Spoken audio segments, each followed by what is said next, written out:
আসসালামু আলাইকুম ওয়া রাহমাতুল্লাহ। প্রিয় বন্ধুরা, আজকে আমি আপনাদের সামনে পবিত্র কোরআনের পরীক্ষিত এমন একটি শক্তিশালী সূরা নিয়ে হাজির হয়েছি। যে সূরাটি আপনাদেরকে শুধুমাত্র মনোযোগ দিয়ে শুনতে হবে, করে পড়তে হবে না। কেননা এই সূরাটি শুধুমাত্র শোনার দ্বারাই আপনার মনের সকল নেক আশা আকাঙ্ক্ষা এবং হাজতগুলো গায়েব থেকে পূরণ হয়ে যাবে। অভাব অনটন থাকলে গায়েবী খাজনা থেকে অলৌকিকভাবে রিজিকের ব্যবস্থা হয়ে যাবে। অসুস্থতা, পেরেশানি, দুঃখ, কষ্ট যাই থাকুক না কেন, এই পাওয়ারফুল সূরাটি শোনার ওসিলায় তা দূর হয়ে যাবে ইনশাআল্লাহ। প্রিয় বন্ধুরা, আশা পূরণের এই সূরাটি শুধু একবার শুনেই দেখুন, নিজের চোখে বিশ্বাস করতে পারবেন না।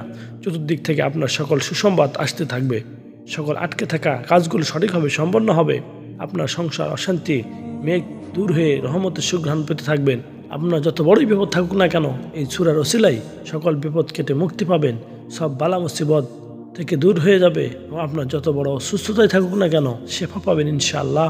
আপনাকে শুধু মনে আল্লাহ তাআলা কোরআনের উপর বিশ্বাস রাখতে হবে। মনে রাখতে হবে যে একমাত্র আল্লাহ তাআলা কোরআনই পারে আমাদের সকল সমস্যার সমাধান দিতে। এজন্য পবিত্র কোরআনের সূরাটি মনোযোগ দিয়ে প্রথম থেকে শেষ পর্যন্ত শুনতে থাকুন।